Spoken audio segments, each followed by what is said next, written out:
الحمد لله وكفى وسلام على عباده الذين اصطفى أما بعد أعوذ بالله من الشيطان الرجيم بسم الله الرحمن الرحيم يا أيها الذين آمنوا توبوا إلى الله توبة نصوحا سبحان ربك رب العزة عما يصفون وسلام على المرسلين والحمد لله رب العالمين اللهم صل على سيدنا محمد وعلى آل سيدنا محمد وبارك یا ایھا الذین آمنوا، اے ایمان والو، ہے وہ لوگو جو اللہ تعالیٰ اور اس کے رسول صلی اللہ علیہ وسلم کے حکموں کو ماننے کا اقرار کر چکے ہو، توبوا الی اللہ توبۃ نصوحا، تم اللہ کے سامنے سچی توبہ کرو۔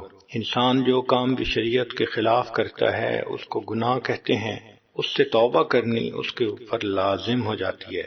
گناہوں کے بد اثرات آخرت میں تو ہوں گے ہی صحیح، دنیا میں بھی انسان اپنی آنکھوں سے دیکھتا ہے۔ چنانچہ ابن قیم رحمۃ اللہ علیہ نے الداء والدواء میں لکھا ہے کہ گناہوں کے دنیاوی نقصانات کیا کیا ہوتے ہیں۔ ان میں سے پہلا اثر اطاعت سے محرومی، نیکی کو دل نہیں چاہتا، نماز پڑھنے کو دل نہیں چاہتا، تلاوت کو دل نہیں چاہتا، نیک محفلوں میں آنے کو دل نہیں چاہتا، فجر میں اٹھا نہیں جاتا۔ یہ گناہوں کے برے اثرات ہوتے ہیں کہ انسان نیکی سے محروم ہوتا ہے۔ پھر دوسرا اثر کہ انسان کا دل بے چین ہوتا ہے، وہ کھاتا ہے جو چاہے، پیتا ہے جو چاہے، سوتا ہے جہاں چاہے، ہر ظاہری نعمت موجود ہوتی ہے مگر دل بے سکون ہوتا ہے۔ ایسے لگتا ہے کہ خوشیاں روٹھ گئیں، پریشانی ایک ڈپریشن کسی اس کے اوپر کیفیت ہوتی ہے۔ اسی لیے عام طور پر ایسے لوگ تنہائی پسند ہوتے ہیں۔ ایک اثر یہ کہ زندگی سے برکت ختم ہو جاتی ہے، وقت میں برکت نہیں رہتی، کام نہیں سمٹتے، حافظے میں برکت نہیں رہتی، چیز یاد کی تو بھول گئی، صحت میں برکت نہیں کہ جوانی میں ہی کرونک ڈیزیز شروع ہو جاتی ہیں، رزق میں برکت نہیں کہ گھر کے جتنے لوگ سب کمانے والے خرچے پھر پورے نہیں ہوتے۔ تو زندگی سے برکت کا نکل جانا یہ بھی ایک نشانی ہے۔ دعائیں قبول نہ ہونا، چنانچہ کتنے لوگوں کو شکوہ کرتے آپ نے سنا ہوگا کہ جی اللہ تعالیٰ تو ہماری دعا سنتے ہی نہیں، حالانکہ ان ربی لسمیع الدعاء، میرا رب دعا کو سنتا ہے مگر اس کا جو جی چاہتا ہے وہ قبول فرماتا ہے، وہ پابند نہیں ہے۔ ہم اپنے گھر میں دیکھتے ہیں جو بچہ فرما بردار ہو، نیک ہو، پڑھائی اچھی کرے، ماں باپ کا دل خوش کرے، وہ جب زبان سے کوئی بات نکالتا ہے تو ماں باپ ضرور پوری کرتے ہیں، اور جو بچہ نافرمان ہو، ماں باپ کا دل دکھائے، وہ بات کرے تو ماں باپ سنتے ہی نہیں، سنی انسنی کر دیتے ہیں۔ تو جو انسان فسق و فجور کی زندگی گزارتا ہے اللہ تعالیٰ بھی اس کی دعا کو سنی انسنی کر دیتے ہیں۔ ایک نشانی یہ بھی ہے کہ نعمتوں میں زوال آنا شروع ہو جاتا ہے، کام ٹھپ ہوتا ہے، کاروبار ٹھپ ہوتے ہیں۔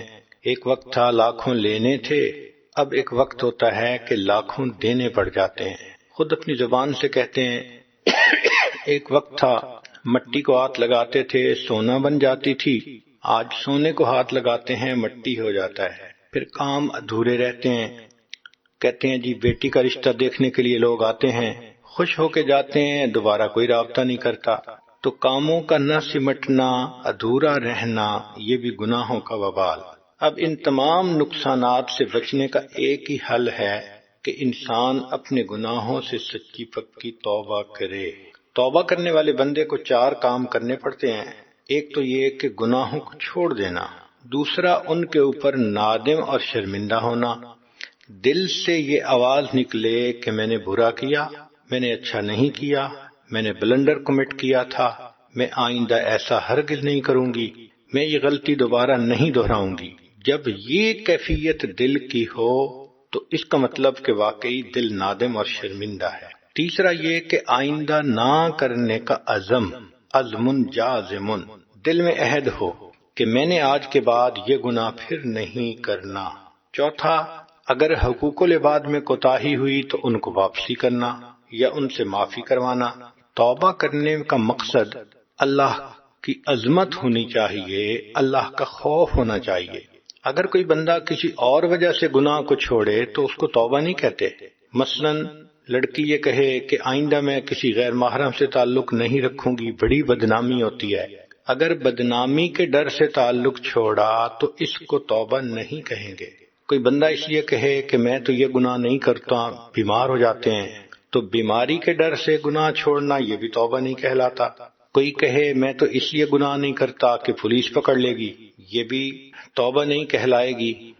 ایک بندہ کہے میں اس لیے جوا نہیں کھیلتا کہ بہت نقصان ہوتا ہے، یہ بھی توبہ نہیں کہلائے گی۔ تو یہ بات ذہن میں بٹھا لیجئے کہ توبہ کا مقصد اللہ کی رضا، اللہ کا ڈر ہونا چاہیے کہ اللہ کی خاطر انسان توبہ کرے۔ چنانچہ توبہ کے فضائل پر تو آپ نے مضامین بہت مرتبہ سنے ہوں گے۔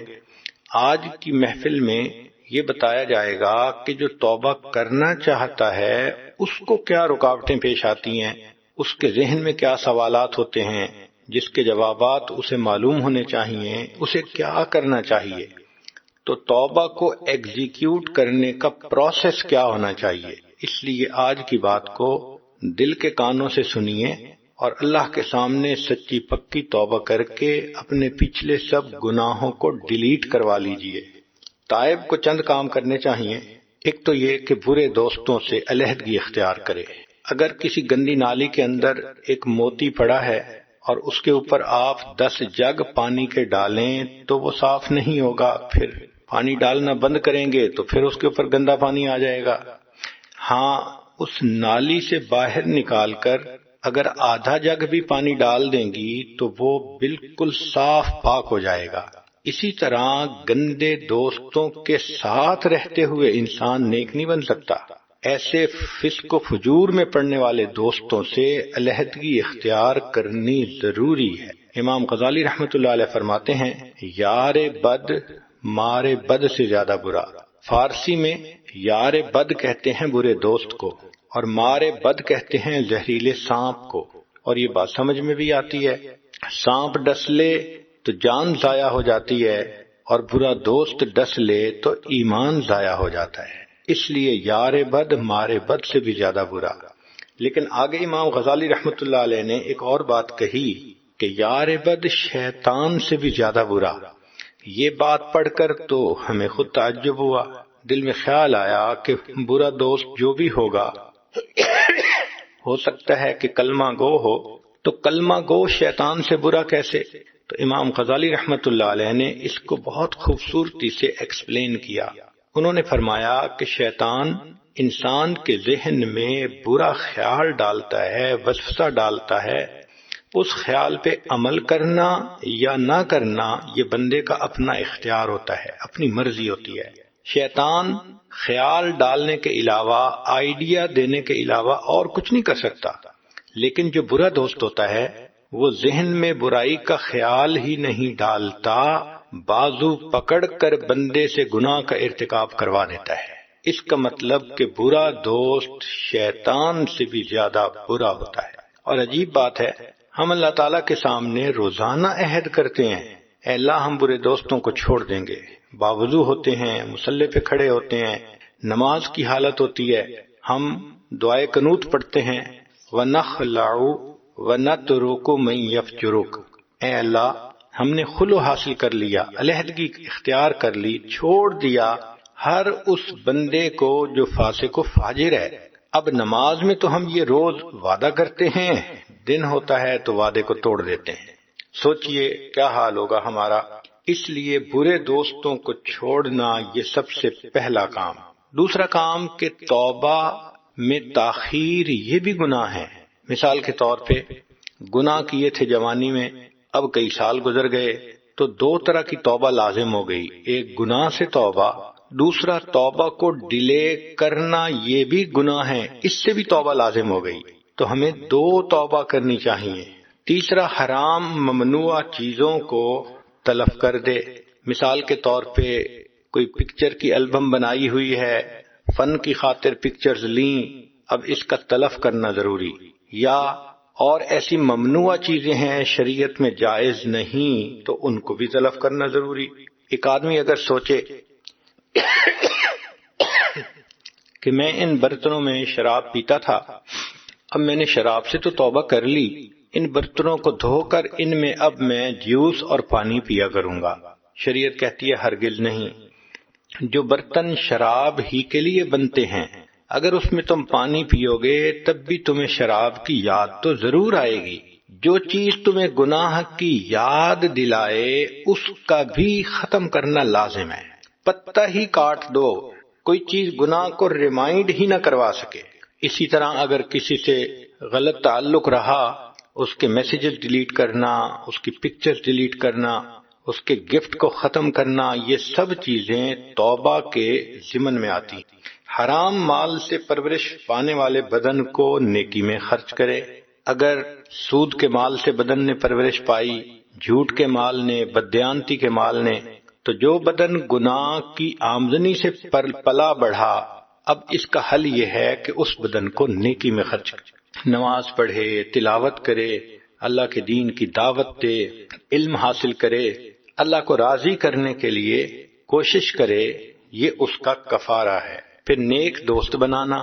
حدیث مبارکہ ہے کہ المرء علی دین خلیلہ، انسان اپنے دوست کے دین پر ہوتا ہے۔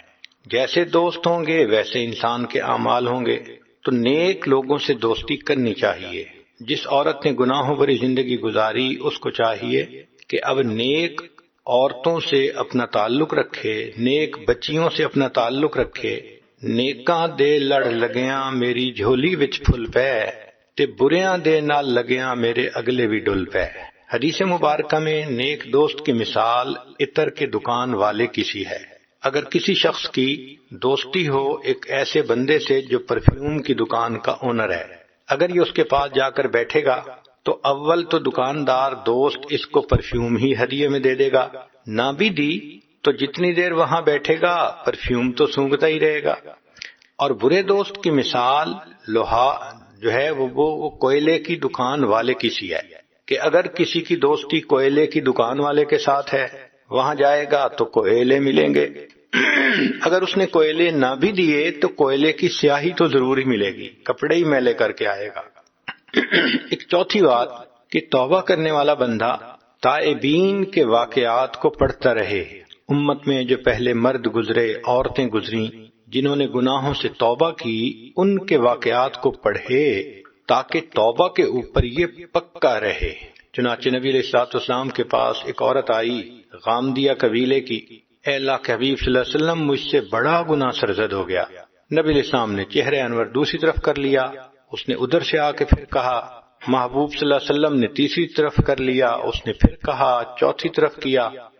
جب 4 مرتبہ اس نے اپنے گناہ کا اقرار کیا تو نبی علیہ السلام نے فرمایا تجھے وہم ہو گیا ہوگا۔ وہ کہنے لگی، اے اللہ کے حبیب صلی اللہ علیہ وسلم میں حاملہ ہوں، مجھے کوئی وہم نہیں، میں نے بڑا گناہ کر لیا ہے، اب آپ مجھے پاک کر دیجئے۔ نبی علیہ السلام نے فرمایا، اچھا اگر تم پریگننٹ ہو تو جاؤ، جب بچے کی ولادت ہو جائے پھر میرے پاس آنا۔ وہ عورت چلی گئی۔ اب ذرا غور کیجئے، اس کے پیچھے کوئی پولیس نہیں لگی تھی، اس کو کوئی گرفتار نہیں کیا گیا تھا، مگر اس عورت کو احساس یہ ہو گیا تھا کہ میں زنا کی مرتکب ہوئی ہوں، اب میرا جسم روحانی طور پہ ناپاک ہو گیا ہے۔ ایک ہوتی ہے ظاہری ناپاکی، پیشاب پخانے کا لگ جانا، یہ تو پانی سے دھل جاتی ہے۔ ایک ہوتی ہے روحانی ناپاکی، زنا کے سرزد ہونے سے پورا بدن ناپاک ہو جاتا ہے۔ ایسا بندہ 70 مرتبہ بھی غسل کر لے تو اس کا بدن روحانی طور پہ پاک نہیں ہوتا، ناپاک ہی رہتا ہے جب تک کہ اس کی توبہ اللہ کے ہاں قبول نہ ہو۔ اب وہ جانتی تھی کہ میرا جسم ناپاک ہو چکا، لہٰذا اب مجھے اسے پاک کرنا ہے۔ جب نبی علیہ السلام نے واپس بھیج دیا تو گھر آ گئی، نہ اس کا دن گزرتا تھا نہ اس کی رات گزرتی تھی۔ اس کو یہ خیال کھائے جا رہا تھا کہ اگر اس دوران میری موت آ گئی تو میں اللہ رب العزت کے سامنے ناپاک حالت میں کھڑی کی جاؤں گی، تو اس کو یہ خیال ستاتا تھا اور وہ کہتی تھی کہ میں تو پاک ہو کے جانا چاہتی ہوں۔ چنانچہ 9 مہینے اس نے پیچ و تاب کی حالت میں گزارے، کسی پل چین نہیں تھا، سکون نہیں تھا، غم زدہ تھی، حتیٰ کہ بچے کی ولادت ہو گئی۔ وہ بچے کو لے کے آئی، اے اللہ کے حبیب صلی اللہ علیہ وسلم بچے کی ولادت ہو گئی، اب آپ مجھے پاک کر دیجئے۔ نبی صاحب نے فرمایا کہ جاؤ بچے کو دودھ پلاؤ۔ اب بچے کو دودھ پلانا 1.5 سے 2 سال کا عمل ہوتا ہے، یہ 2 سال گزارنے اس کے لیے اور بھی مشکل تھے۔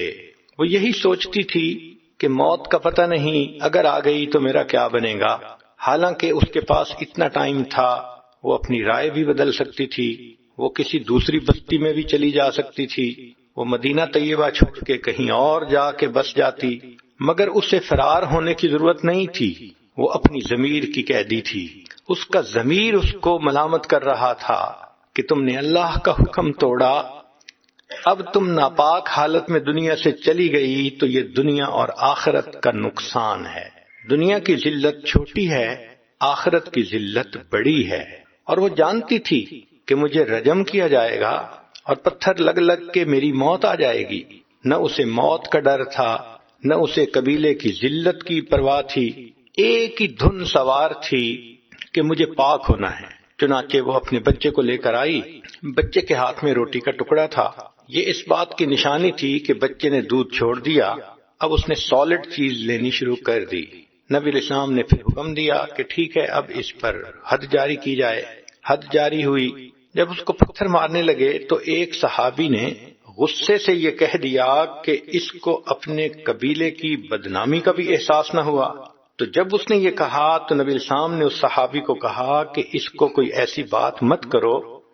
لقد تابت توبتن، اس عورت نے اتنی سچی توبہ کی ہے، لو قسمت بین 70 من اہل المدینہ وسعتہم، اگر اس توبہ کے ثواب کو مدینہ کے 70 گنہگاروں میں تقسیم کیا جاتا، 70 گنہگاروں کی بھی مغفرت ہو جاتی۔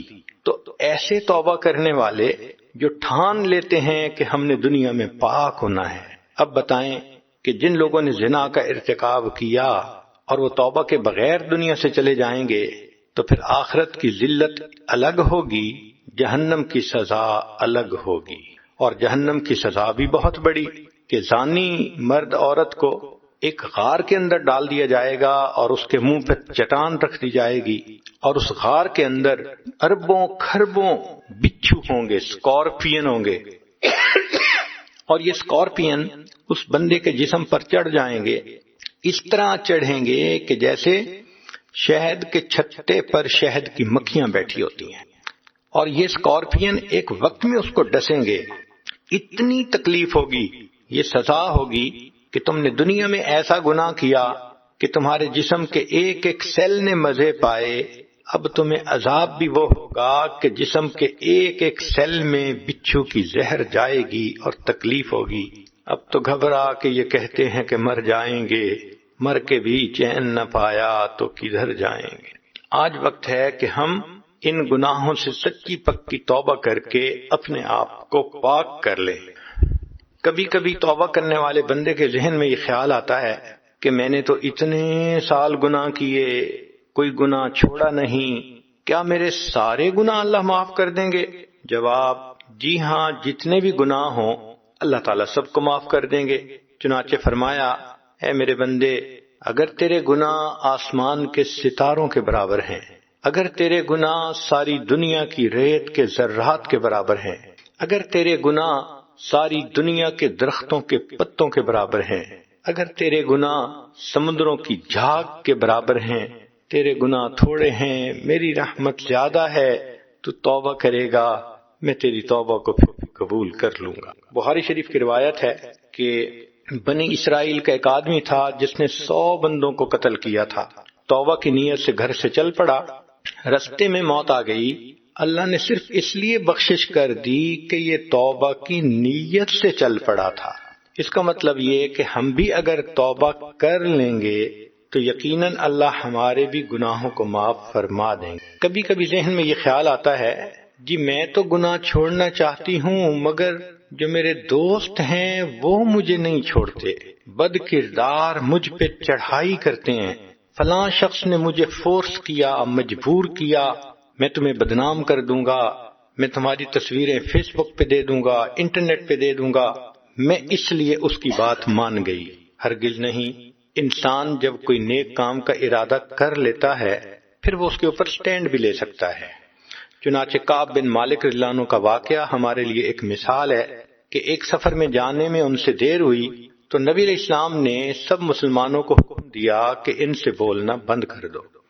وہ فرماتے ہیں کہ میرے لیے وقت گزارنا مشکل تھا، بار بار یہ خیال آتا کہ اللہ کے حبیب صلی اللہ علیہ وسلم مجھ سے خفا ہیں، اس دوران میری موت آ گئی تو کیا بنے گا؟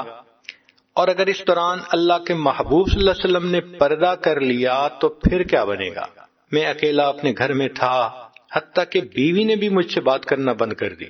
اس غم کی حالت میں میرا یہ حال تھا، حتیٰ اذا ضاقت علیہم الارض بما رحبت، زمین اپنی پوری فراخی کے باوجود میرے اوپر تنگ ہو گئی تھی۔ میں اپنے گھر سے نکلا، بازار سے گزرتے ہوئے میں نے دیکھا کہ ایک بندہ میرا نام پوچھ رہا ہے۔ میں نے پوچھا کون؟ اس نے کہا میں قریب ایک ملک ہے غسان، اس کے بادشاہ کی طرف سے آیا ہوں جس نے آپ کو ایک پیغام بھیجا ہے۔ اس نے مجھے ایک خط دیا، اس خط میں اس بادشاہ نے یہ کہا تھا کہ سنا ہے آپ کے صاحب نے آپ سے تعلق توڑنے کا حکم دے دیا، آپ ہمارے پاس آ جائیے، ہم آپ کو بڑی عزت سے رکھیں گے، اکرام دیں گے۔ وہ فرماتے ہیں کہ میں نے جب یہ خط پڑھا تو میرا دل اور رویا کہ یہ میری حالت ہو گئی کہ مجھ پر کافر بھی طمع کرنے لگ گئے کہ میں ان کے پاس چلا جاؤں گا۔ میں نے اس خط کے ٹکڑے کیے اور تنور میں جلتی ہوئی آگ میں اس کو ڈال دیا۔ ان کو بھی گناہ کی دعوت ملی تھی، دیکھا انہوں نے پھر کیسے حق ادا کیا توبہ کرنے کا۔ ایک صحابی رضی اللہ عنہ تھے، مرشد رضی اللہ تعالی عنہ۔ زمانہ جاہلیت میں ان کے کسی مکہ کی خوبصورت لڑکی کے ساتھ افیئر تھے، پھر اسلام قبول کر لیا تو یہ مدینہ طیبہ آ گئے۔ کافی عرصے کے بعد ان کو اپنے کاروبار کی وجہ سے پھر مکہ مکرمہ آنا پڑا۔ یہ مغرب کے بعد ایک گلی میں سے گزر رہے تھے کہ اسی لڑکی اناک نامی عورت نے ان کو دیکھ لیا، تو دیکھتے ہی اس نے وہی گانا گایا جو اکثر لڑکیاں گاتی ہیں، آئی love you, I miss you, مگر حضرت مرشد رضی اللہ عنہ نے اس کو کوئی رسپانس نہیں دیا۔ وہ بڑی حیران ہونے لگی، کہنے لگی مرشد اتنا عرصہ ہو گیا کبھی تم سے ملاقات نہیں ہوئی، میرا خاوند سفر پہ گیا ہوا ہے، میں گھر میں اکیلی ہوں، تم اپنا کام سمیٹ کے میرے پاس آ جانا، ہم اکٹھے رات گزاریں گے۔ حضرت مرشد اللہ عنہ نے جواب دیا کہ نہیں میں نہیں آؤں گا۔ وہ بڑی حیران ہوئی، کہنے لگی مرشد تم وہی ہو نا جو مکہ کی گلیوں میں میرے پیچھے پیچھے پھرتے تھے، میری منتیں کرتے تھے، ریکویسٹ کرتے تھے تھوڑا وقت دے دو، کچھ وقت میرے ساتھ گزار لو، اور میں تمہاری منت سماجت پہ کان نہیں دھرتی تھی۔ آج میں تمہیں انوائٹ کر رہی ہوں اور تم رسپونڈ نہیں کر رہے۔ اس دوران اس نے دیکھا کہ مرشد لانو تو اس کی طرف دیکھ بھی نہیں رہے، ان کی نگاہیں نیچی ہیں۔ اس نے پوچھا تم میری طرف دیکھتے کیوں نہیں؟ تو مرشد لانو نے جواب دیا اب ان آنکھوں نے اس ہستی کو دیکھ لیا ہے جس ہستی کو دیکھنے کے بعد یہ کسی غیر محرم پہ نہیں پڑ سکتی۔ وہ اس بات کو سمجھ نہ سکی چونکہ طبیعت تو پہلے ایک دوسرے سے کھلی ہوئی تھی۔ وہ آگے بڑھی تو اس نے چاہا کہ ان کا ہاتھ پکڑے، تو جیسے ہی اس نے ہاتھ پکڑنے کی کوشش کی تو مرشد لانو نے کہا کہ پیچھے ہٹو، خبردار اگر مجھے ٹچ کیا تو میں اپنی تلوار سے تمہارا کام تمام کر دوں گا۔ وہ گھبرا گئی اور پھر چلی گئی۔ دیکھیں جو گناہوں سے بچنے والے ہوتے ہیں پھر ان کا ریسپانس اس طرح ہوتا ہے، وہ چٹان کی طرح ہوتے ہیں۔ جب کوئی بندہ چٹان کی طرح مضبوط ہو تو دوسرا اس کو کیسے گناہ کی طرف مائل کر سکتا ہے؟ ایسی صورتحال میں حدیث پاک کے مطابق کچھ دعائیں بھی پڑھنی چاہیے۔ حسبی اللہ و نعم الوکیل، نعم المولا و نعم النصیر۔ ایک دعا یہ بھی آئی ہے اللہم انا نجعلک فی نحورہم و نعوذ بک من شرورہم۔ ایک دعا آئی ہے اللہم استر عوراتنا و آمن روعاتنا۔ ایک دعا ہے اللہم لا تشمت بنا الاعداء ولا الحاسدین۔ کبھی کبھی ذہن میں یہ سوال پیدا ہوتا ہے کہ میں توبہ تو کرنا چاہتی ہوں مگر پرانی یادیں عذاب بن گئی ہیں۔ ہاں یہ بات ٹھیک ہے کہ توبہ کرنے والے کے لیے ایک بگ مسئلہ یہ ہوتا ہے کہ پرانے خیالات ذہن میں آئے رہتے ہیں، سمائے رہتے ہیں، مگر مایوس ہونے کی ضرورت نہیں۔ اللہ تعالیٰ کی طرف رجوع کیجئے۔ اللہ تعالیٰ اس بات پر قادر ہیں کہ ہماری یادداشت سے ان تمام گناہوں کی سوچ ختم کر دیں۔ آپ کے پاس سیل فون پہ سینکڑوں میسج ہوتے ہیں، ایک ڈیلیٹ کا بٹن دبایا جاتا ہے تو سارے میسیجز ختم ہو جاتے ہیں۔ اللہ کے اختیار میں ہے، جب آپ 2 رکعت نفل پڑھ کے اللہ سے مدد مانگیں گی تو اللہ کی رحمت کا اشارہ ہوگا یہ ساری بری میموریز آٹومیٹکلی نکل جائیں گی، ذہن کی سوچ صاف ہو جائے گی۔ کبھی کبھی ذہن میں یہ خیال آتا ہے کہ کیا گناہوں کا اعتراف کرنا ضروری ہے؟ جی ہاں، اللہ تعالیٰ کے سامنے گناہوں کا اعتراف کرنا ضروری ہے۔ جو دنیا میں کر لے تو گناہ معاف ہو جائیں گے، جو نہیں کرے گا تو آخرت میں جہنم میں تو اعتراف کرنا ہی پڑے گا۔ چنانچہ نبی علیہ الصلوۃ والسلام نے دعا سکھائی، ابوء لک بنعمتک و ابوء بذنبی، میں نعمتوں کا اعتراف کرتا ہوں اور اے اللہ میں اپنے گناہوں کا بھی اعتراف کرتا ہوں۔ جس نے دنیا میں اعتراف کر لیا گناہ معاف ہو گئے، نہ کیا تو جب جہنم میں ڈالا جائے گا اس وقت پوچھیں گے جہنم کے فرشتے، ما جاءکم النذیر، تمہیں کوئی ڈرانے والا سمجھانے والا نہیں آیا تھا؟ جواب دیں گے قالوا بلا قد جاءنا نذیر، کہ ہمارے پاس ڈرانے والا تو آیا تھا، فکذبنا، ہم نے جھٹلایا، وقلنا ما نزل اللہ من شیء، ہم نے کہا کہ کوئی اللہ کی وحی نازل نہیں ہوئی، ہم ہی گمراہی پہ تھے۔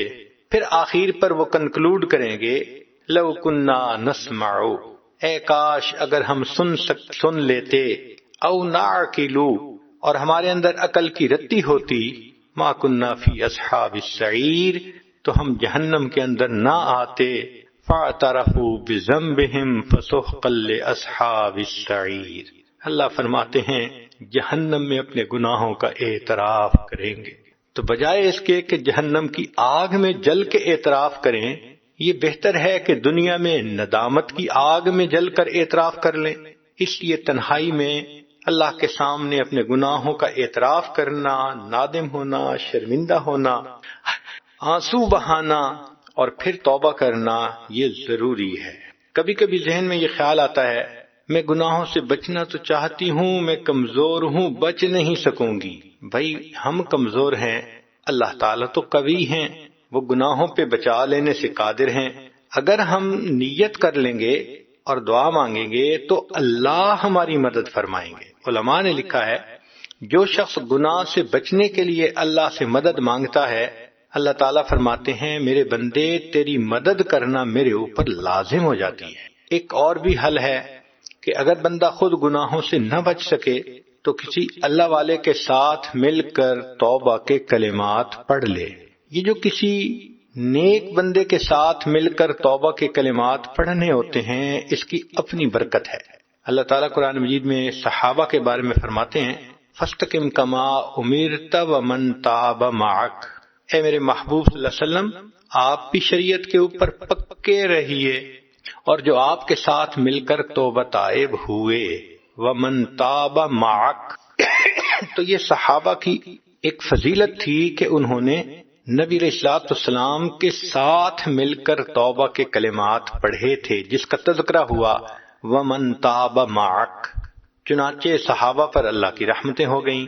آج بھی جو اس سنت کو اپنائے گا اور اللہ والوں کے ساتھ توبہ کے کلمات مل کر پڑھ لے گا، ہم نے دیکھا اس کی برکت سے زندگیاں بدل جاتی ہیں۔ گناہوں میں لچڑے ہوئے لوگ نیک بنتے ہیں، بلکہ ولایت کے درجات پا لیتے ہیں۔ کبھی کبھی شیطان ذہن میں خیال ڈالتا ہے کہ اگرچہ میں نے بڑے گناہ کیے لیکن اللہ رحیم ہے، وہ بخش دے گا۔ بات تو ٹھیک ہے، اللہ تعالیٰ رحیم ہے، وہ بخش تو دیں گے، لیکن ایک پوائنٹ ہے جو ذرا سوچنے والا ہے۔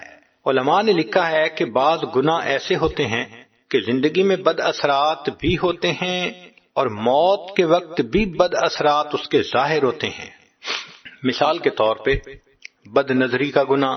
بد نظری کا گناہ اتنا برا کہ اس کی وجہ سے انسان سے نعمتیں چھن جاتی ہیں۔ چنانچہ تلبیس ابلیس میں واقعہ لکھا ہے ایک حافظ قرآن تھا، اس نے بد نظری کی، 20 سال کے بعد قرآن مجید اس کے سینے سے نکل گیا، قرآن مجید ہی بھول گیا۔ اللہ اکبر کبیرہ۔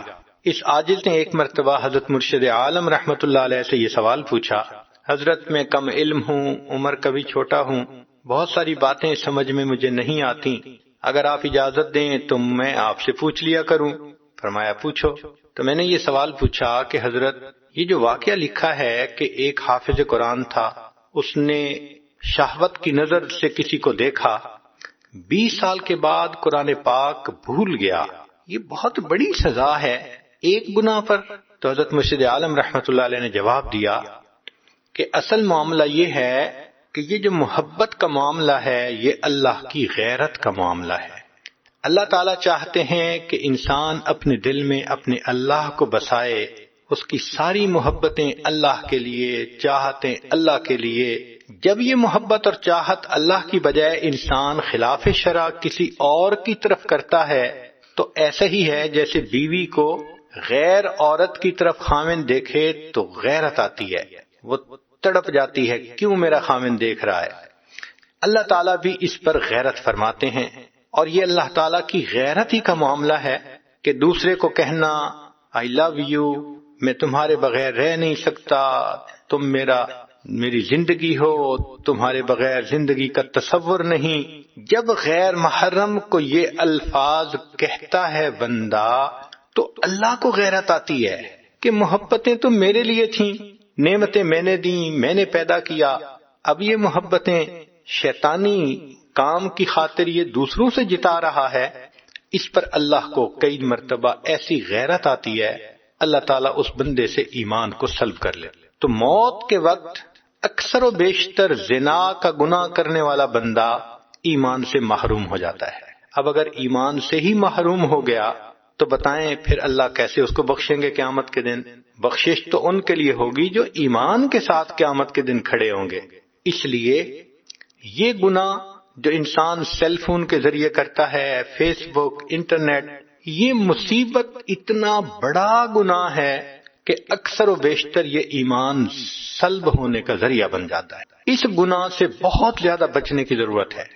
ہم نے دیکھا ہے کہ بعض لوگ میسیجز اتنے میسیجز کرتے رہتے ہیں، کبھی اس کو کبھی اس کو، اللہ اکبر کبیرہ، میسج کر کر کے جہنم خریدتے ہیں، کالیں کر کر کے جہنم خریدتے ہیں، غیر سے اپنی محبت کا اظہار کر کر کے اللہ کی محبت سے محروم ہوتے ہیں۔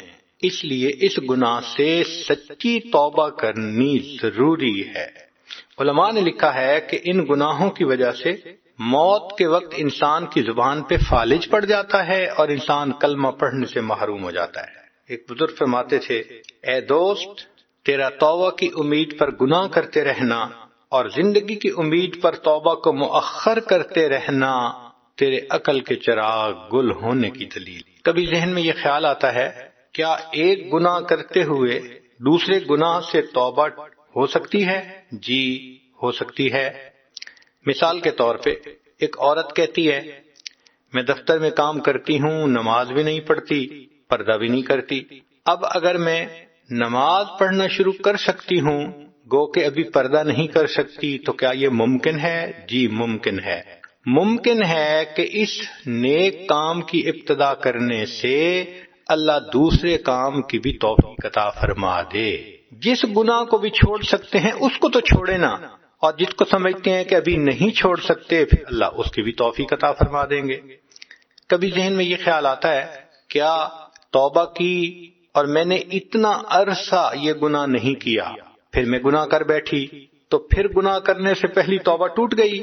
جی نہیں، پھر گناہ کرنے سے پہلی توبہ نہیں ٹوٹی، البتہ اس گناہ پر توبہ کرنی یہ فرض ہو گئی۔ ایک عورت سوچتی ہے، میں نے تو اتنی عورتوں کی غیبت کی، میں کیا کروں؟ غیبت حقوق اللہ میں سے بھی ہے کہ اللہ کا حکم ہے جو توڑتا ہے بندہ، اور حقوق العباد میں سے بھی ہے، لہذا بندوں سے بھی معافی مانگنی پڑتی ہے۔ اس کا طریقہ یہی ہے کہ آپ سمجھتی ہیں کہ میں نے فلاں فلاں کی غیبت کی، اب ان کو ڈیٹیل بتانے کی ضرورت نہیں ہے، البتہ اتنا ضرور کریں کہ یوں کہہ دیں، جی آپ کے میرے اوپر حقوق آتے ہیں، آپ پلیز مجھے معاف کر دیں۔ شریعت کہتی ہے کہ اس نے کہہ دیا معاف کیا تو بھی معاف ہو گئے، اگر وہ عورت سن کے مسکرا پڑی تو بھی معاف ہو گئے۔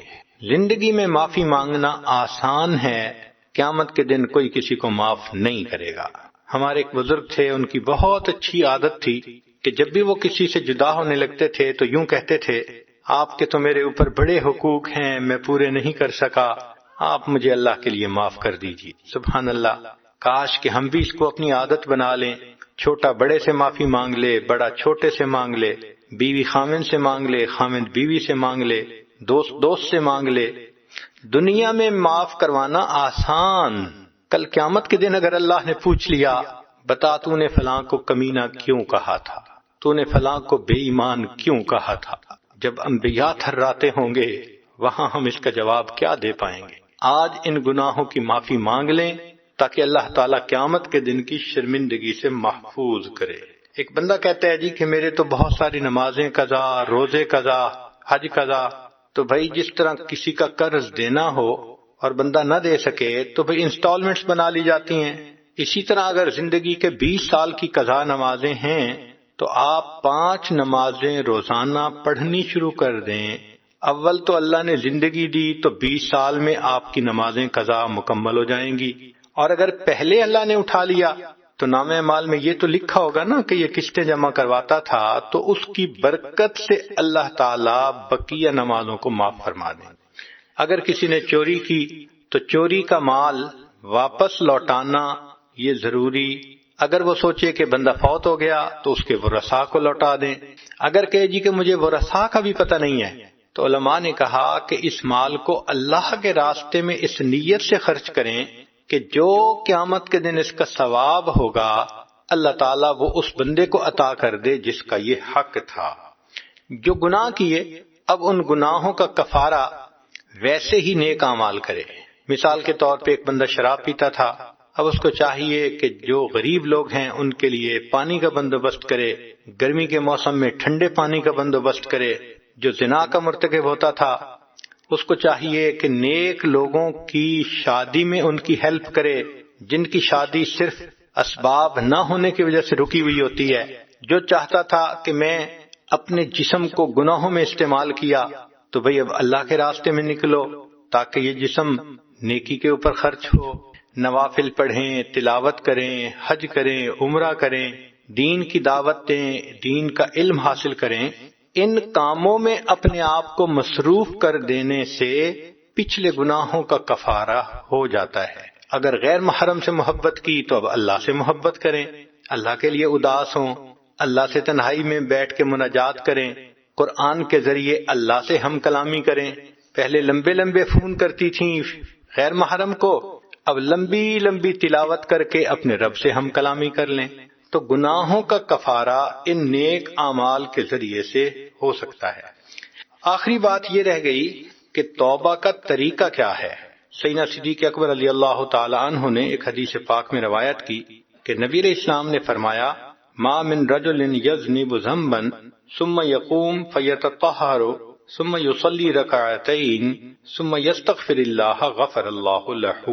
جو بندہ گناہ کر بیٹھے اس کو چاہیے کہ وہ وضو کرے، 2 رکعت نماز ادا کرے اور پھر استغفار کرے، اللہ اس کے استغفار پر اس کے گناہوں کو معاف فرما دیں گے۔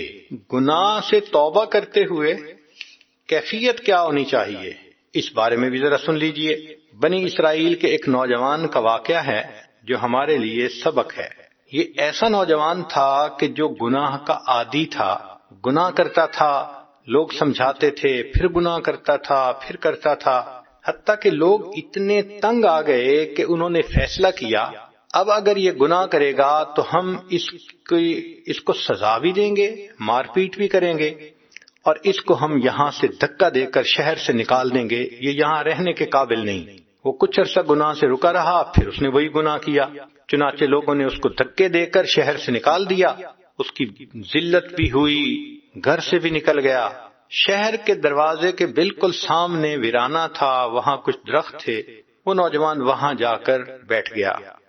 نہ بستر ہے، نہ کھانا ہے، نہ کوئی رشتہ دار پاس ہے، شاید اس کو بخار ہوا، اور جب بیماری ہو دوائی نہ ہو تو بیماری ایگریویٹ ہو جاتی ہے، چنانچہ اس کو وہاں پر موت کی کیفیت آ گئی۔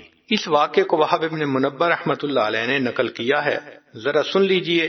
فرماتے ہیں کان فی زمن موسیٰ علیہ السلام شاب عاتن، موسیٰ علیہ السلام کے زمانے میں ایک نوجوان تھا جو بڑا سرکش تھا، مسرف علی نفسہ، اپنی جان پہ بہت ظلم کرتا تھا، گناہ کرتا تھا۔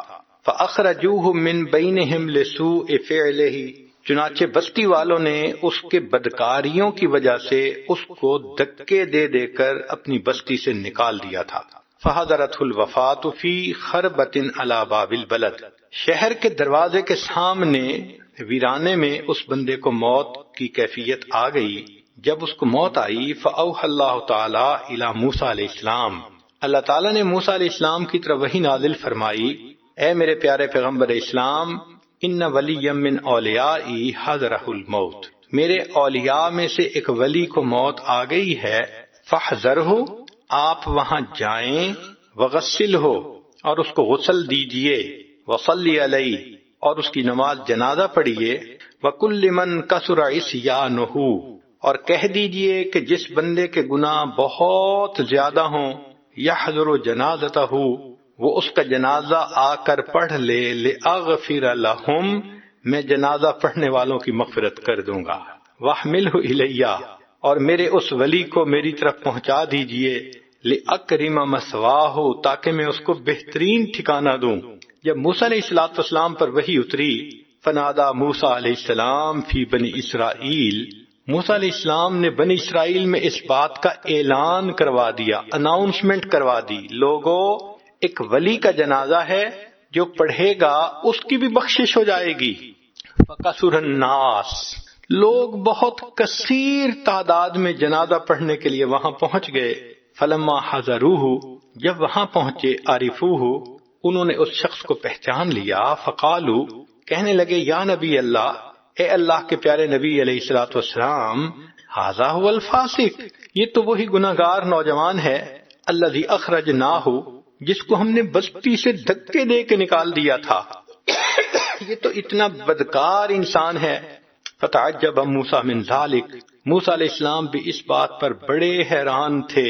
فأوحى اللہ الیہ، اللہ نے موسیٰ علیہ السلام کی طرف وحی نازل فرمائی، صدقوا وہم شہدائی، الا انہ لما حضرته الوفاة فی هذه الخربۃ، اے میرے پیارے نبی علیہ السلام، یہ لوگ سچ بات کر رہے ہیں، مگر معاملہ یہ ہے کہ جب اس نوجوان کے اوپر موت کا وقت آیا، نظر یمنتم و یسرتن، اس نے اپنے دائیں طرف دیکھا، اس نے اپنے بائیں طرف دیکھا، فلم یرا حمیما ولا قریبا، اس کو کوئی دوست نہ ملا، کوئی رشتہ دار نظر نہ آیا۔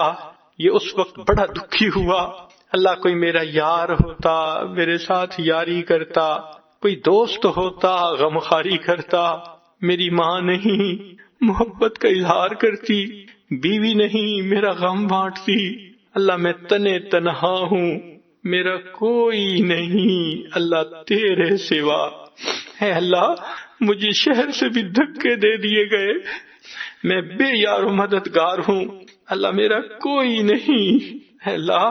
ورآ نفسہ غریبتاً، اور اس نے اپنے آپ کو پردیس کی حالت میں دیکھا، وحیدتاً، اکیلا دیکھا، ذلیلتاً، اس ذلت کے حال میں دیکھا، منکسرتاً، اور اس کا دل ٹوٹا ہوا تھا، غمزدہ تھا۔ فرفع بصرہ الیہ، اس نے اپنی نگاہیں آسمان کی طرف اٹھا کر یہ بات کہی، قال الہی عبد من عبادک، اللہ تیرے بندوں میں سے میں بھی تو ایک بندہ ہوں، انسان جتنا بھی گناہ گار ہو جائے اللہ کے بندوں سے تو خارج نہیں ہوتا، بندوں کی تو فہرست میں رہتا ہے۔ اس نے اللہ اپنی بندگی کا واسطہ دیا، الہی عبد من عبادک، آپ کے بندوں میں سے ایک بندہ ہوں، غریب فی بلادک، اپنے دیش سے میں نکالا گیا ہوں، لو علمت انی ان عذابی یزید فی ملکک، اگر میں جان لیتا کہ عذاب دینے سے تیری شان بڑھ جائے گی، وعفوک انی تنقصہ من ملکک، اور مجھے معاف کر دینے سے تیرے خزانوں میں کمی ہو جائے گی، لما سألتک المغفرہ، اللہ میں آپ سے مغفرت کبھی بھی نہ مانگتا، ولیس لی ملجأ ولا رجاء الا انت، اللہ میری کوئی جائے پناہ نہیں، میرا کوئی یار غار نہیں سوائے آپ کے۔ وقد سمعت، اللہ میں نے تو یہ بھی سنا ہے کہ آپ نے موسیٰ علیہ السلام کی طرف یہ بات نازل فرمائی، انی انا الغفور الرحیم، کہ میں بہت غفور اور بہت رحیم ہوں، فلا تخیب رجائی، اللہ میری امید کو نہ توڑیے گا۔ یا موسیٰ، اے موسیٰ علیہ السلام، افکان یحسن بی ان اردہ، کیا مجھے یہ بات سجتی تھی کہ میں اس کی دعا کو رد کر دیتا؟ وہو غریب علی ہذہ الصفۃ، وہ اس حال میں تھا، وقد توسل الی بی، اس نے میرے صفت کو سامنے رکھ کر اس کے توسل سے مجھ سے دعا کی، فتضرع بین یدی، میرے سامنے اتنا رویا اور گڑ گڑایا، وعزتی، موسیٰ علیہ السلام مجھے اپنی عزت کی قسم ہے، لو سالنی فی المذنبین من اہل الارض جمیعا لوہبتہم لہ لذل غربتہ، اگر اس وقت وہ شخص ساری دنیا کے گنہگاروں کی بخشش کی مجھ سے دعا کر دیتا، میں پروردگار ساری دنیا کے گنہگاروں کی بخشش کر دیتا۔ اس نے اتنا عاجزی سے مجھ سے یہ دعا مانگی تھی۔ یا موسیٰ، ہے موسیٰ علیہ السلام، انا کہف الغریب، میں پردیسی کی پناہ گاہ ہوتا ہوں، وحبیبہ، جس کا کوئی دوست نہیں ہوتا اس کا میں دوست ہوتا ہوں، وطبیبہ، جس کا پرسان حال کوئی نہیں ہوتا میں اس کا رب پرسان حال ہوتا ہوں، وراحمہ، جس پر کوئی رحم کھانے والا نہیں ہوتا میں پروردگار اس پر رحم کھاتا ہوں۔ جب پروردگار اتنے کریم ہیں، اتنے رحیم ہیں، آئیے آج کی اس مجلس میں اللہ سے اللہ کی رحمت کو طلب کیجئے، اپنے گناہوں پہ نادم اور شرمندہ ہو کر ان کو چھوڑنے کا دل میں عہد کر لیجئے اور اللہ سے زندگی کو بدلنے کی دعائیں مانگ لیجئے۔ اللہ تعالی ہمیں قیامت کی شرمندگی سے محفوظ فرمائے۔ وآخر دعوانا ان الحمد للہ رب العالمین۔ دعا سے پہلے یہ عاجز توبہ کے کلمات پڑھائے گا۔ جو خواتین سچی پکی توبہ کرنا چاہتی ہیں وہ سچے دل سے ان کلمات کو پیچھے پیچھے پڑھ لیں۔ الحمد للہ وکفا وسلام علی عبادہ الذین اصطفیٰ، اما بعد۔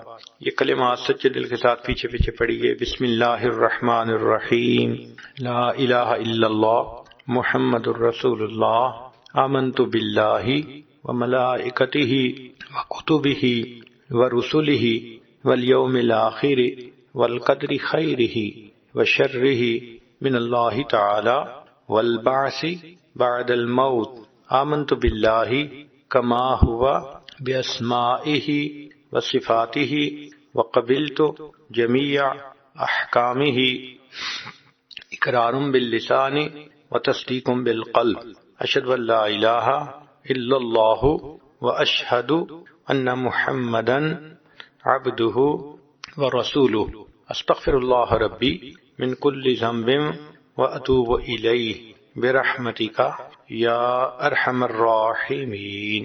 ان کلمات کو پڑھنے سے آپ تو طائب ہو چکی ہیں۔ چند معمولات ہیں، ان کو اگر آپ باقاعدگی سے کریں گی تو اللہ تعالیٰ دل کو منور فرمائیں گے۔ درود شریف 100 مرتبہ صبح شام پڑھنا، استغفار 100 مرتبہ صبح شام پڑھنا، قرآن مجید کی روزانہ تلاوت کرنا۔ جن دنوں میں مستورات کو نماز معاف ہوتی ہے ان دنوں وہ قرآن مجید کی تلاوت بھی نہ کریں، بن کیے ان کو اجر اور ثواب مل جاتا ہے۔ چلتے پھرتے ہر وقت دل میں اللہ کا دھیان رکھنا، اور آدھا گھنٹہ 20 منٹ روزانہ صبح اور شام مراقبہ کرنا۔ مراقبے کا طریقہ یہ ہے کہ تھوڑی دیر کے لیے آنکھوں کو بند کر کے سر کو جھکا کے اللہ سے لو لگا کے آپ بیٹھ جایا کریں اور یہ سوچا کریں اللہ کی رحمت آ رہی ہے، دل میں سما رہی ہے، دل کی ظلمت اور سیاہی دور ہو رہی ہے، میرا دل کہہ رہا ہے اللہ اللہ اللہ۔ انشاءاللہ یہ روزانہ 15-20 منٹ کا مراقبہ دل کو منور کرے گا۔ ابھی تھوڑی دیر کے لیے اس مراقبے کی مشق کر لیجئے، پھر ہم دعا کریں گے۔ جتنی خواتین ہیں سب آنکھوں کو بند کر لیں، سر کو جھکا لیں، اللہ سے لو لگا کے بیٹھ جائیں۔ آہ جاتی ہے اثر کو کھینچ لانے کے لیے، بادلو ہٹ جاؤ دے دو راہ جانے کے لیے، اے دعا فریاد کر عرش بری کو تھام کے، اے خدا رخ پھیر دے اب گردش ایام کے، خلق کے راندے ہوئے دنیا کے ٹھکرائے ہوئے، آئے ہیں اب تیرے در پر ہاتھ پھیلائے ہوئے، حق پرستوں کی اگر کی تو نے دل جوئی نہیں، تانا دیں گے بت کے مسلم کا خدا کوئی نہیں، رحم کر اپنے نہ آئینے کرم کو بھول جا، ہم تجھے بھولے ہیں لیکن تو نہ ہم کو بھول جا، رحم کر اپنے نہ آئینے کرم کو بھول جا، ہم تجھے بھولے ہیں لیکن تو نہ ہم کو بھول جا، خار ہیں بدکار ہیں ڈوبے ہوئے ذلت میں ہیں، جو بھی ہیں آقا تیرے محبوب کی امت سے ہیں، خار ہیں بدکار ہیں ڈوبے ہوئے ذلت میں ہیں، جو بھی ہیں آقا تیرے محبوب کی امت سے ہیں۔ لا الہ الا اللہ محمد رسول اللہ۔ دعا کر لیجئے۔ سبحان ربی العلی الوہاب، اللہم صلی علی سیدنا محمد وعلی آل سیدنا محمد وبارک وسلم۔ اے کریم آقا، ہم آپ کے عاجز مسکین بندے ہیں، ہمارے گناہوں کو معاف فرما، خطاؤں سے درگزر فرما، عیبوں کی پردہ پوشی فرما۔ میرے مولا، ہم نادان ہیں، گناہوں میں پڑے رہے، غفلت کی زندگی بسر کرتے رہے، اللہ ہم نے گناہوں کے بوجھ سر پر لاد لیے، آج احساس ہوا قیامت کے دن کی شرمندگی کیا ہوتی ہے، اللہ مہربانی فرما دیجئے، قیامت کے دن کی شرمندگی سے بچا لیجئے، ہماری توبہ قبول فرما لیجئے، میرے مولا ہمیں آخرت کی ذلت سے محفوظ فرما۔ اے اللہ، آپ جانتے ہیں کہ عورت کے دین کے راستے میں رکاوٹیں ہوتی ہیں تو اور مشکل بن جاتی ہے، اللہ ان خواتین کے دین کے راستے کی رکاوٹوں کو دور کر دیجئے، ان کے محرم مردوں کو دین پر جما دیجئے، ان کے والدین کی پریشانیوں کو دور کر دیجئے، اللہ ان کے بھائی بہنوں کی پریشانیوں کو دور کر دیجئے، میرے مولا جو گناہوں سے ہم نے اپنے دلوں کو سیاہ کر لیا، اللہ ان دلوں کو پھر نرم فرما دیجئے، ان دلوں کو پھر منور فرما دیجئے، اللہ ہم پر رحمت کی نظر فرما۔ اللہ ہم نے دنیا میں دیکھا ہے کسی گھر کی عورتیں چل کے آ جائیں تو دنیا دار لوگ بھی قتل کے مقدمے معاف کر دیتے ہیں، یا آپ کی بندیاں اپنے گھروں سے چل کے آپ کے گھر میں آئی بیٹھی ہیں، میرے مولا ان کے اٹھے ہاتھوں کی لاج رکھ لیجئے، یہ دامن پھیلائے بیٹھی ہیں، اللہ ان کے دامن بھر دیجئے، اللہ مہربانی فرمائیے، سب گناہوں کو معاف فرما دیجئے، اے اللہ آج گناہوں سے پاک کر کے اٹھا دیجئے، میرے مولا ہمیں مانگنا نہیں آتا، ہمیں بن مانگے عطا فرما دیجئے، رحمت کی نظر فرما دیجئے، اللہ ہماری ان دعاؤں کو اپنی رحمت سے قبول فرما، آنے والے وقت کو گزرے وقت سے بہتر فرما، آنے والی زندگی کو گزری ہوئی زندگی کا کفارہ بنا، اے مالک ہماری ان دعاؤں کو اپنی رحمت سے قبول فرما، جو اللہ جوان العمر بچیاں ہیں ان کو نیک دیندار قدردان لوگوں کا ساتھ نصیب فرما، اے اللہ جو شادی شدہ ہیں ان کو نیک اولادیں عطا فرما، جو صاحب اولاد ان کی اولادوں کو نیکوکار بنا، فرما بردار بنا، ماں باپ کی آنکھوں کی ٹھنڈک بنا، جن گھروں میں جوان بچے موجود ہیں اللہ ان بچوں کے مستقبل کو روشن فرما، ماں باپ کے لیے فرض ادا کرنے آسان فرما، اللہ ہماری ان دعاؤں کو اپنی رحمت سے قبول فرما۔ پروردگار عالم جو بچیاں دین پڑھ رہی ہیں، دین میں آگے بڑھنا چاہتی ہیں، اللہ ان کی محنتوں کو قبول فرما۔ اے کریم آقا، آپ نے دنیا میں ہمارے گناہوں کی پردہ پوشی فرمائی، اللہ ہم آخرت میں اس کے زیادہ مستحق ہیں کہ آخرت میں پردہ پوشی فرما لیں۔ اللہ قیامت کی ذلت سے بچا لیجیے گا، اللہ قیامت کی رسوائی سے بچا لیجیے گا۔ اللہ اپنی رحمت کا معاملہ فرما، ہماری ان دعاؤں کو اپنی رحمت سے قبول فرما۔ ربنا تقبل منا انک انت السمیع العلیم تب علینا انک انت التواب الرحیم۔ صلی اللہ تعالی علی حبیبہ سیدنا محمد وآلہ واصحابہ اجمعین برحمتک یا ارحم الراحمین۔